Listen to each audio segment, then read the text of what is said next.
E aí pessoal, nós hoje vamos dar continuidade aos estudos sobre a história e a geografia de Alhandra.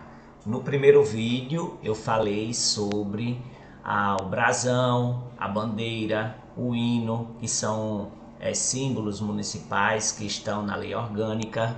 E eu sou o coordenador Marconildo Viegas, professor de língua portuguesa, pedagogo e concurseiro. Se no final do vídeo você gostar, dá um like, se inscreve no meu canal e isso me motiva a fazer mais vídeos assim. Se você quiser também me ajudar, está aí no rodapé do vídeo, meu e-mail, meu Pix, e sempre toda ajuda será bem-vinda. Se também você não puder ajudar, faça oração por mim, pedindo sempre a Deus nas suas preces que me dê saúde e paz para que eu possa fazer mais vídeos assim e dessa forma ajudar a várias pessoas a conquistarem o seu emprego público.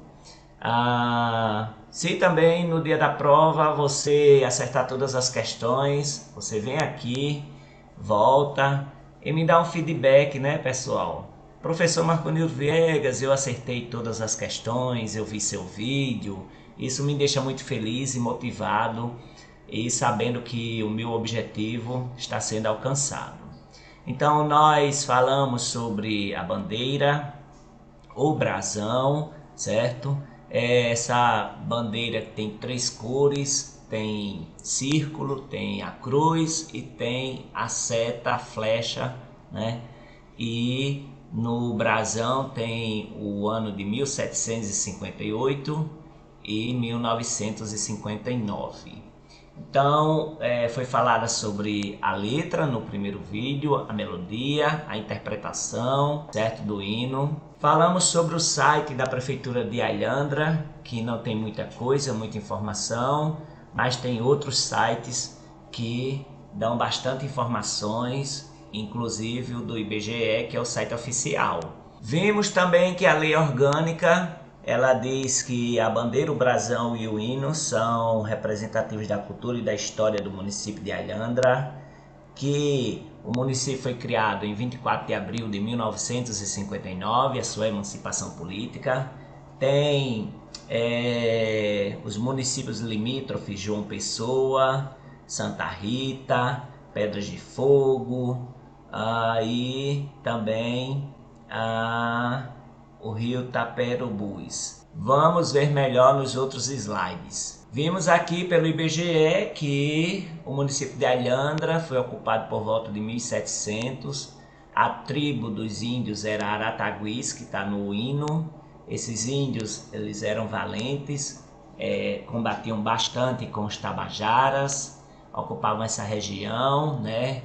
E era um distrito de João Pessoa. Os portugueses deram o nome de Alhandra porque parecia uma cidade portuguesa de mesmo nome, com o mesmo topônimo. Então a tribo dos Arataguis, ele tem um chefe famoso chamado Felipe Camarão.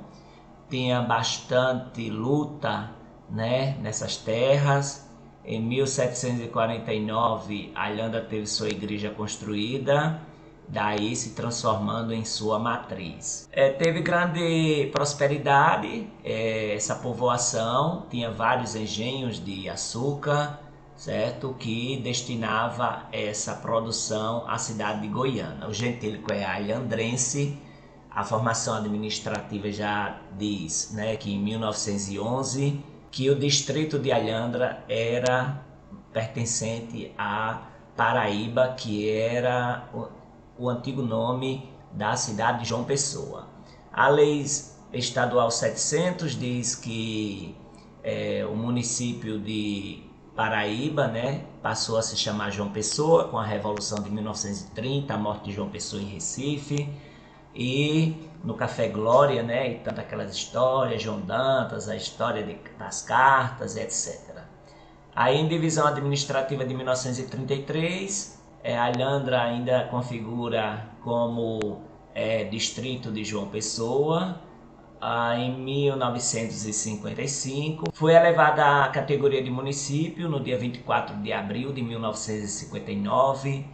que só tem uma sede e isso permanece até dia de hoje. Vimos que a população é quase 22 mil, a densidade demográfica é 118 habitantes por quilômetros quadrados, que é uma cidade jovem pela pirâmide etária, que as pessoas vivem com 2,2 salários mínimos, aquelas que têm carteira de trabalho assinada, trabalhadores formais, que 5.759 pessoas estão com carteira assinada, ou seja, 28,99% da população, e a metade da população vive com até meio salário mínimo mensal. Vimos também que tem uma evasão escolar e que os IDEBs eles têm índice baixo, né? Porque tem que em 2024 tá com 6, em 2021 estava com 4,2 nos anos iniciais e 4,4 nos anos finais.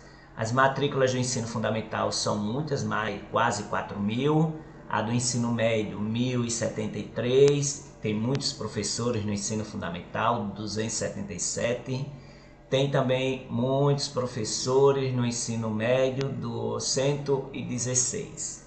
São 24 escolas no ensino fundamental e são 3 escolas do ensino médio. Esse ensino médio é de competência do Estado. O PIB per capita, algumas bancas perguntam, é de R$ 171.143,98. O IDH é baixo, 0,582. O total de receitas realizadas é de 71 milhões e o total de despesas empenhadas 65 milhões, ou seja, quase 5 milhões aí que tem livre para investir no município. Em relação à saúde, a quantidade de mortalidade infantil é alta, 24,54 óbitos por 1.000 nascidos vivos. São 12 estabelecimentos de saúde, precisa de mais investimento pessoal da saúde, né? Porque são eles que conscientizam, desenvolvem trabalhos brilhantes para que as pessoas possam ter assim, fazer o pré-natal corretamente e tal. Então precisa de mais política pública em relação a isso. No meio ambiente, a banca pode pedir sobre o bioma, que é Mata Atlântica, sistema costeiro marinho pertence por ser litoral,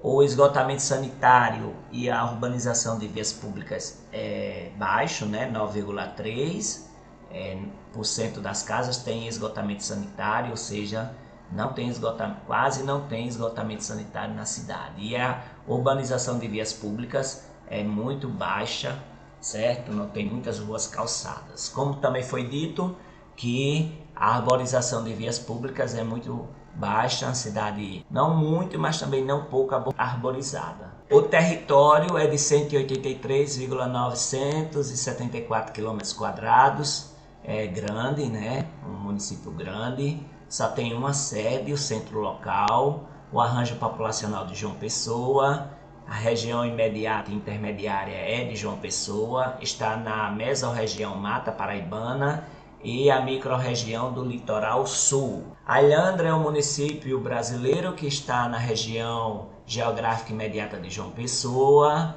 né? E aqui nós temos que em 1574 foi um decreto real que aconteceu, que fez com que a Paraíba fosse desmembrada de Itamaracá, sendo criada a Capitania Real da Paraíba, cujos limites iam do rio Abiaí à Baía da Traição. Então, aqui nós temos a história de origem do estado da Paraíba, certo? Que tem muito a ver com a cidade de Alhandra.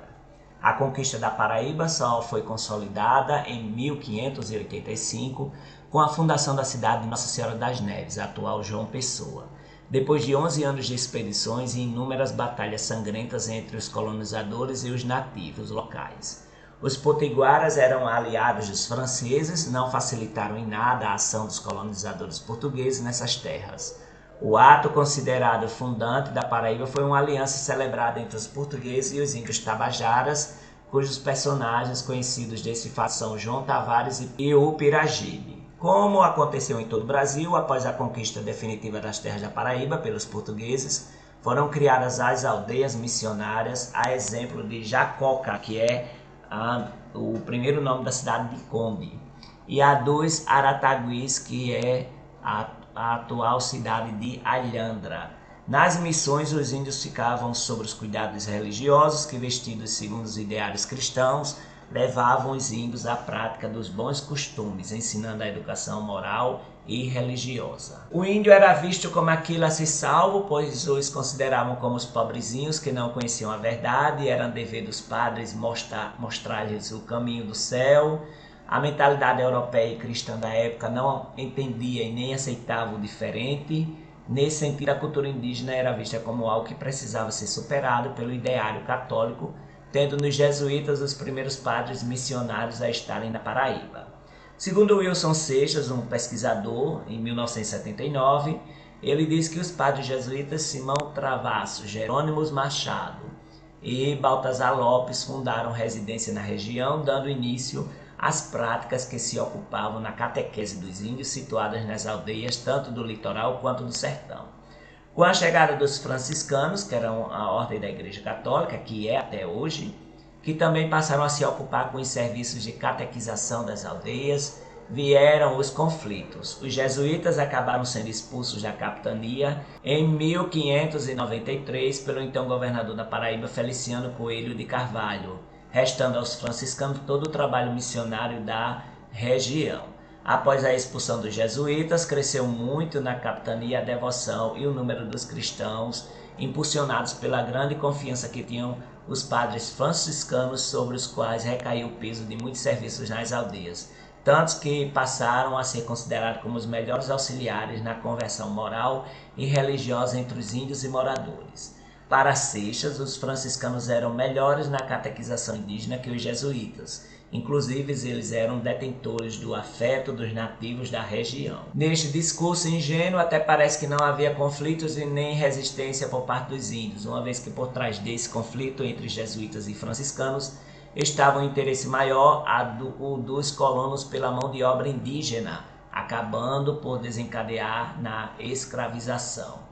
Outros franciscanos foram assim construindo igrejas e conventos nas aldeias, no intuito de exercer uma maior presença e por isso também um controle sobre os índios. Assim foi fundada a igreja de Alhandra com a invocação de Nossa Senhora da Assunção, uma das primeiras a ser erguidas em 1740. Sob um estilo barroco rural, a igreja de Nossa Senhora da Assunção já sofreu muitas alterações, porém conserva até hoje muito da sua arquitetura original. Associada a isso, houve a construção da igreja e do convento pelos próprios índios, o que corroborou no deslocamento de sua cultura e de sua religião pela visão e instituição do Deus cristão. Sobre esta perspectiva, temos que na Paraíba as tabas foram sendo esvaziadas, virando aldeias missionárias, manipulados por poucos religiosos. A política colonialista era de misturar os índios de tribos e nações diferentes, segundo Melo, de 1999. O autor reforça a concepção já discutida que as aldeias na Paraíba passaram a ser responsabilidade dos religiosos, onde a política colonialista misturava diferentes aldeias e nações indígenas, demonstrando que sempre que uma nova aldeia era conquistada pelos brancos, ela era levada para um outro lugar, este já espaço de índios amansados. Lembre-se que aqui não é dica de cursinho, é leitura dos textos teóricos dos sites oficiais, IBGE, Prefeitura, monografias da universidade e afins. A aldeia missionária de Alhandra, ao que parece, sempre recebia novos índios trazidos de outras partes da Paraíba, principalmente do interior do sertão. Tal fato pode ser percebido quando nos deparamos com os dados. Em 1808, Alhandra tinha cerca de 766 índios e no ano seguinte ela já apresentava 1.372 índios. Segundo Maria do Céu, essa faceta dos colonizadores possibilitava a concentração de mão de obra indígena, o que se fazia necessário na produção do litoral canavieiro. O sertão paraibano era um território relegado pelo interesse dos colonizadores, né? Uma vez que não está aí no texto, mas o Tratado de Tordesilha não deixava eles adentrarem ao sertão. Foi com a União Ibérica, né? O mesmo rei era da Espanha e de Portugal, foi que começou então as expedições dos bandeirantes, dos tropeiros irem para o sertão. E lá na construção de obras públicas, nas lavouras e engenhos, enfatizando o índio como um produto cobiçado pelas nações. Alhandra era então um espaço propício de índios para o trabalho, provindos muitas vezes do sertão, predispostos aos mandos e desmandos das autoridades coloniais. Daí a aldeia missionária ser de extrema importância para os colonizadores europeus, pois tiravam os índios de seu território e levavam para um lugar estratégico, propiciado pelas missões. Estas ações de isolamento e controle dos índios eram bem sucedidas, servindo na pacificação dos índios. A importância da missão indígena de Alhandra foi enfática, pois uma vez a capela construída, a cidade logo foi elevada à freguesia de Nossa Senhora da Assunção, em 1749, sendo a segunda freguesia a ser criada na Paraíba. A freguesia de Alhandra era ligada à diocese de Olinda. Após a criação da freguesia, em 1758, que está lá no brasão essa data, né, o reduto indígena foi tornado vila. Então, em 1758 foi vila e em 1959 foi emancipada. O reduto indígena foi tornado vila em virtude da Carta Régia de 14 de setembro e alvará desta data. É elevada à categoria de vila a aldeia de Aratagui com o nome de Alhandra.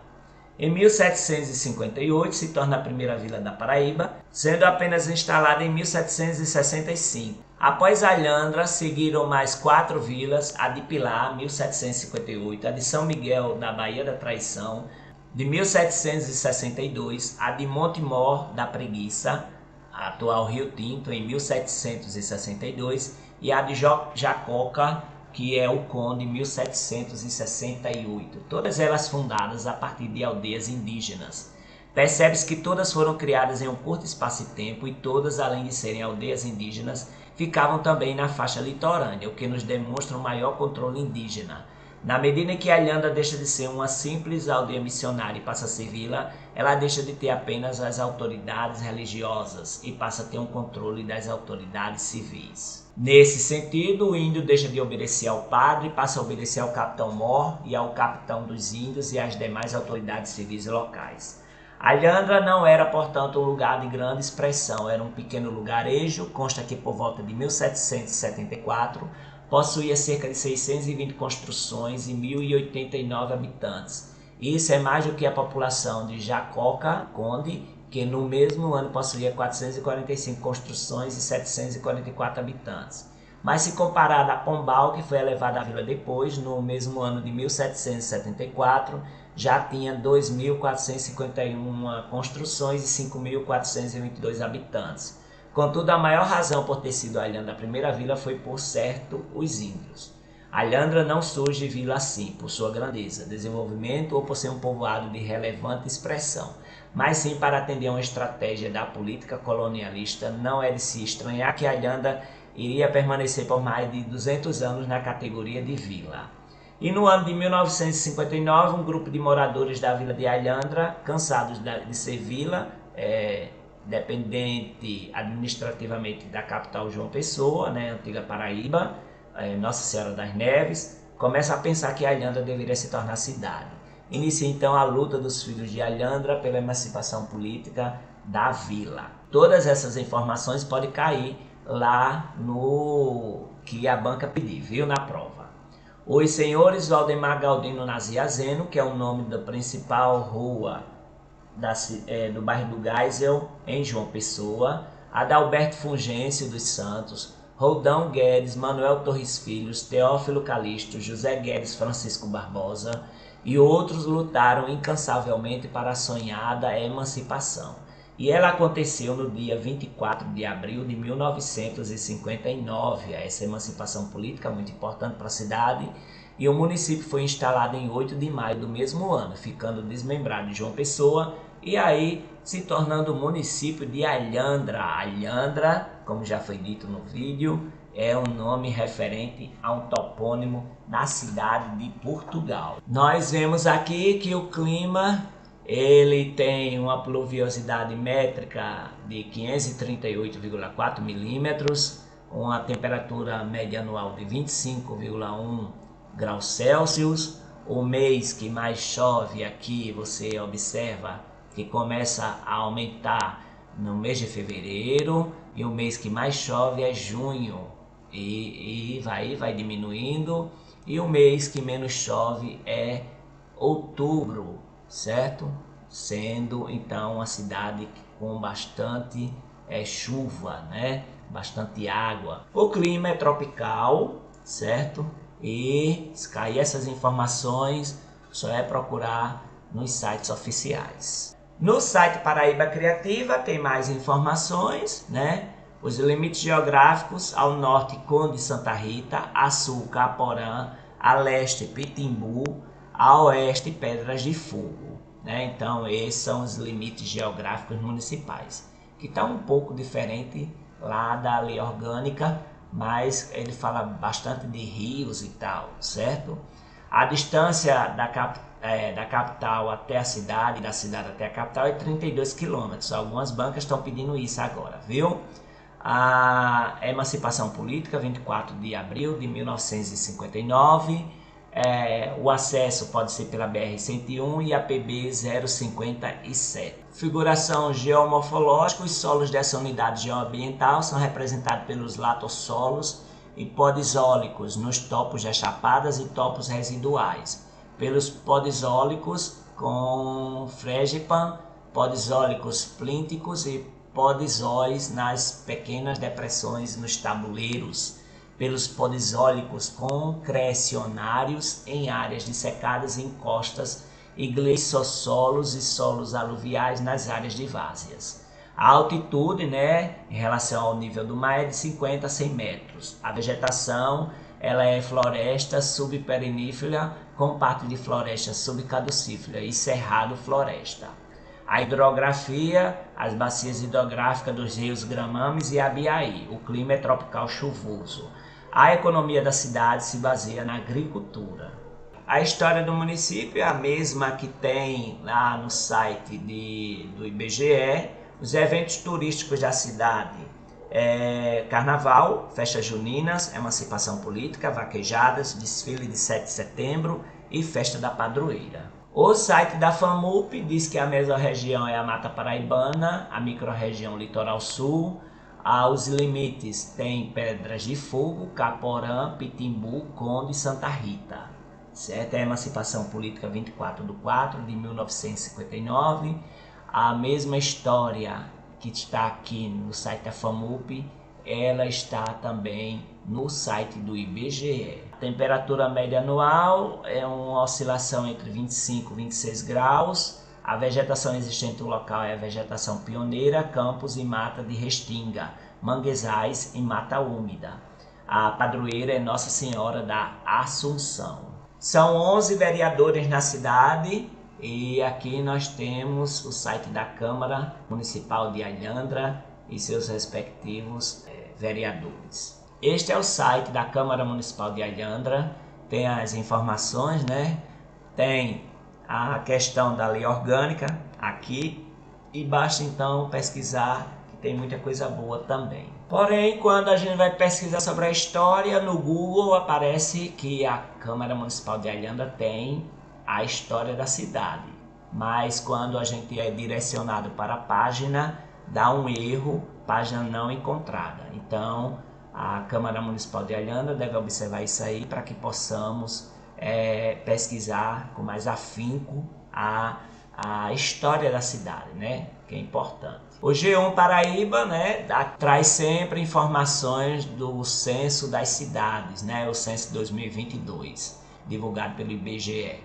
Então, a população de Alhandra é 21.713 pessoas, ou seja, quase 22 mil. Então, sendo quase 22 mil pessoas, teve então um aumento de 20,26% em comparação ao último censo de 2010. Em cada casa da cidade de Alhandra tem mais ou menos 3,03 moradores por residência. Então é isso, pessoal. Se você gostou do vídeo, dá um like, se inscreve no meu canal, coordenador Marconildo Viegas, e isso me motiva a fazer mais vídeos assim. Se você puder dar uma força aí, fortalecer, tem aí meu e-mail.